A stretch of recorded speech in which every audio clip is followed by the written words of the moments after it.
Vous êtes-vous déjà demandé pourquoi certaines personnes semblent attirer le succès comme des aimants, tandis que d'autres luttent toute leur vie sans progresser? Ce n'est pas seulement une question d'argent sur votre compte bancaire. Tout commence ici. Dans cette vidéo, nous allons explorer les différences clés entre la mentalité de riche et la mentalité de pauvre. Mais attention, il ne s'agit pas de pointer du doigt ou de juger, mais d'apprendre et de grandir. Restez jusqu'à la fin, car je vais partager avec vous des stratégies que vous pouvez mettre en œuvre dès aujourd'hui pour transformer votre façon de penser et votre vie. Allons-y. Premièrement, qu'est-ce que la mentalité de riche et la mentalité de pauvre? Avant d'aller plus loin, clarifions un concept fondamental. La mentalité de riche ne signifie pas avoir un compte bancaire plein, et la mentalité de pauvre ne signifie pas que vous êtes littéralement pauvre. La différence réside dans la façon dont vous pensez. Prenez des décisions et agissez par rapport à l'argent et aux opportunités. C'est la base de tout. Maintenant, visualisez ceci. Deux personnes reçoivent exactement la même somme d'argent. L'une, avec une mentalité de riche, se demande « Comment puis-je faire travailler cet argent pour moi? Comment puis-je l'investir pour générer plus de revenus ?» L'autre, avec une mentalité de pauvre, pense « Ce n'est pas suffisant, alors je le dépense ou je le garde parce que je ne sais pas quoi faire d'autre. » Selon vous, laquelle prospérera le plus rapidement? Ce n'est pas de la magie, c'est une question de mentalité. Décomposons la différence. La mentalité de riche est basée sur une perspective d'abondance. Elle croit qu'il y a toujours des opportunités et des moyens de créer de la valeur. Elle pense « Il y en a plus qu'assez pour tout le monde si je suis intelligent et persévérant. » La mentalité de pauvre, au contraire, est piégée dans la mentalité de pénurie. Elle craint constamment de perdre le peu qu'elle possède et doute de sa capacité à en obtenir davantage. Vous connaissez peut-être quelqu'un qui a travaillé dur pendant des années, mais qui ne voit toujours pas d'amélioration significative dans sa vie financière. Pourquoi cela arrive-t-il? Souvent, c'est parce qu'ils sont prisonniers de schémas mentaux limitants. Par exemple, ils pensent qu'ils ne peuvent gagner de l'argent qu'en travaillant plus d'heures, au lieu de réfléchir à la manière de développer des sources de revenus passifs. La clé pour commencer à changer est de reconnaître ces schémas. Posez-vous la question. Quelles sont les croyances sur l'argent que vous avez héritées de votre famille ou de votre environnement?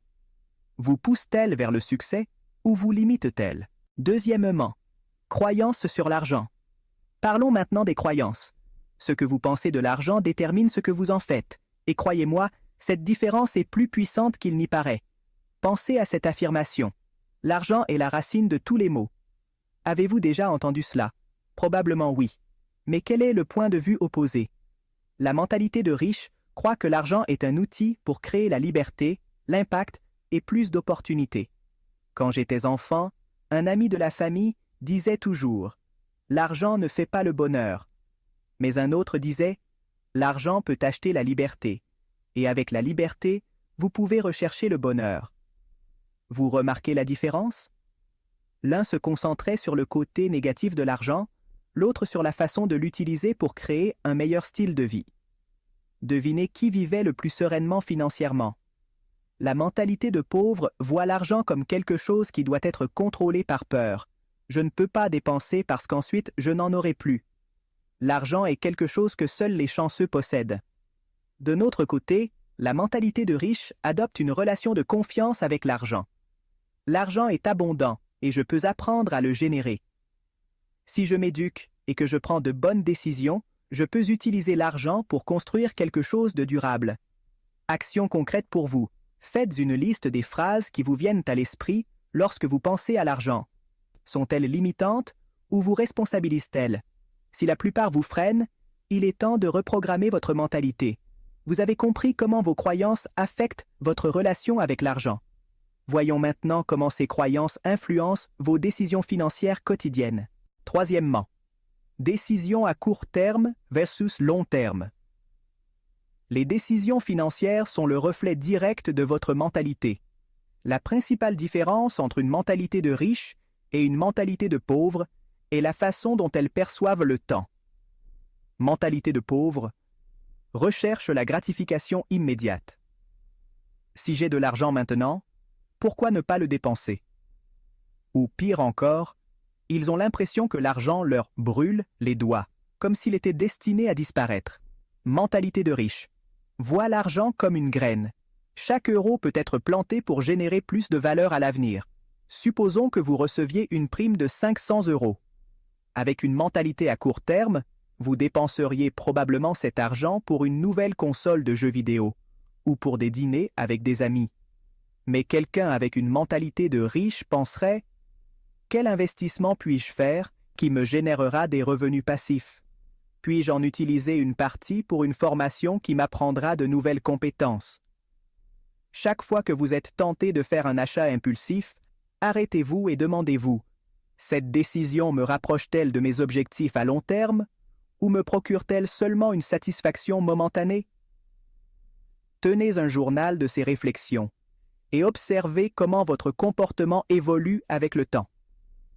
Maintenant que vous savez comment les décisions à court et à long terme reflètent votre mentalité, nous allons parler d'une autre pièce cruciale du puzzle. Votre attitude face au risque. Quatrièmement, approche du risque. Passons à l'une des différences les plus marquées entre la mentalité de riche et la mentalité de pauvre. La façon dont elles perçoivent le risque. C'est là que les choses deviennent vraiment intéressantes. La mentalité de pauvre associe le risque au danger. Elle pense « Si je fais cet investissement, je peux perdre mon argent et me retrouver sans rien. » La peur de perdre est si forte qu'elle préfère ne rien faire. Mais, ironiquement, rester immobile est aussi une décision risquée, car la valeur de l'argent diminue avec le temps à cause de l'inflation. La mentalité de riche, en revanche, voit le risque comme une opportunité calculée. Cela ne signifie pas qu'elle prend des décisions impulsives, mais qu'elle analyse le pour et le contre, fait des recherches et agit ensuite avec confiance. Elle le perçoit comme une étape nécessaire à la croissance. Imaginez que vous ayez la possibilité d'investir 1 000 euros dans une jeune pousse à fort potentiel de rendement. La mentalité de pauvre dira « C'est trop risqué et je préfère garder l'argent sous mon matelas ». Mais la mentalité de riche pensera « Quel est le pire scénario? Comment puis-je minimiser les pertes? Quelles sont les chances de succès ?» Pensez à Sara Blakely, la fondatrice de Spanx. Elle a investi toutes ses économies personnelles pour créer son premier produit. Beaucoup lui auraient dit que c'était trop risqué, mais sa vision et sa volonté de calculer le risque l'ont amenée à bâtir une entreprise milliardaire. La prochaine fois que vous serez confronté à une opportunité, dressez une liste des risques et des récompenses potentielles. Demandez-vous, comment puis-je mieux me préparer à ce risque? Ne vous paralysez pas, informez-vous et agissez. Comprendre comment gérer le risque est essentiel, mais la façon dont vous envisagez les opportunités l'est tout autant. Voyons comment la bonne mentalité vous aide à les détecter là où d'autres ne voient que des problèmes. Cinquièmement, la perspective sur les opportunités. Voici une vérité fondamentale. Les opportunités sont partout, mais seuls ceux qui sont prêts à les voir les saisissent. La mentalité de riche a un radar affûté pour identifier les possibilités, tandis que la mentalité de pauvre se concentre sur les difficultés. Supposons que quelqu'un perde son emploi. Une personne avec une mentalité de pauvre peut dire « Il n'y a pas d'emploi, c'est la fin ». Quelqu'un avec une mentalité de riche penserait « J'ai maintenant le temps de développer de nouvelles compétences ou même de créer ma propre entreprise ». La clé réside dans les questions que vous vous posez. La mentalité de pauvre demande « Pourquoi cela m'arrive-t-il à moi ?» La mentalité de riche demande « Comment puis-je tirer le meilleur parti de cette situation ?» Changez votre approche en vous demandant « Que puis-je apprendre? Quel avantage puis-je tirer de cette circonstance ?» Faites-le consciemment pendant au moins une semaine. Vous remarquerez que vos pensées deviennent plus créatives et orientées vers des solutions. Maintenant que vous savez comment identifier les opportunités, voyons pourquoi la formation continue est un outil essentiel pour toute personne ayant une mentalité de réussite. Sixièmement, l'accent sur la formation. L'éducation ne s'arrête pas à la sortie de l'école. C'est une erreur courante de la mentalité de pauvre. Penser qu'elle a déjà appris tout ce qu'elle a besoin de savoir. La mentalité de riche, en revanche, considère la formation comme un processus continu. Warren Buffett, l'un des investisseurs les plus prospères au monde, consacre 80% de sa journée à lire et à apprendre. Pourquoi quelqu'un d'aussi brillant continue-t-il à se former? Parce qu'il sait que l'information et la connaissance sont les armes les plus puissantes pour prendre de meilleures décisions. Différence clé, la mentalité de pauvre dit « Je n'ai pas le temps d'apprendre ». La mentalité de riche dit « Je ne peux pas me permettre d'arrêter d'apprendre ». Engagez-vous à lire un livre, à suivre un cours ou à écouter un podcast sur les finances ou le développement personnel pendant 30 minutes par jour. Ne sous-estimez pas le pouvoir de la constance. Apprendre un peu chaque jour vous mènera très loin. Si la connaissance est le pouvoir, le temps est la ressource la plus précieuse. Nous allons maintenant parler de la façon dont la mentalité de riche gère le temps pour maximiser son impact. Septièmement, le temps comme un actif. Le temps est la seule ressource que vous ne pouvez pas récupérer. C'est là que la mentalité de riche et la mentalité de pauvre diffèrent radicalement.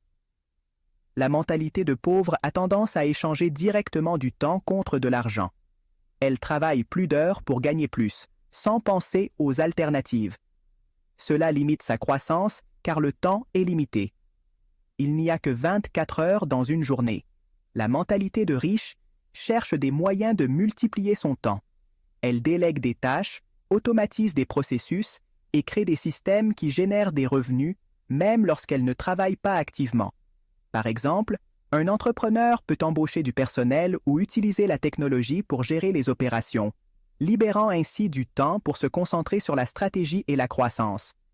Pensez à un créateur de contenu qui enregistre et monte ses propres vidéos. S'il passe 10 heures au montage, que pourrait-il faire de ce temps s'il engageait un monteur? Il pourrait créer plus de contenu, développer de nouveaux produits ou acquérir des compétences qui augmentent sa valeur. Identifiez une tâche qui vous prend beaucoup de temps, mais qui ne nécessite pas votre attention directe. Pouvez-vous la déléguer ou l'automatiser? Faites-le et mesurez l'impact sur votre productivité. Nous avons vu comment la mentalité affecte chaque aspect de votre vie, des décisions quotidiennes à la gestion de votre temps. La question est, quel changement allez-vous apporter pour aligner votre mentalité sur vos objectifs? Changer de mentalité ne se fait pas du jour au lendemain, mais chaque petit pas compte. Réfléchissez aux croyances et aux habitudes qui vous freinent et décidez de les changer. N'oubliez pas, peu importe où vous êtes maintenant, l'important est de savoir où vous allez. Laissez-moi un commentaire. Quel changement allez-vous mettre en œuvre à partir d'aujourd'hui? Et si cette vidéo vous a aidé, n'oubliez pas de vous abonner, de liker et de la partager avec quelqu'un qui a besoin d'entendre ce message. Ensemble, nous pouvons construire un chemin vers le succès. À bientôt dans la prochaine vidéo.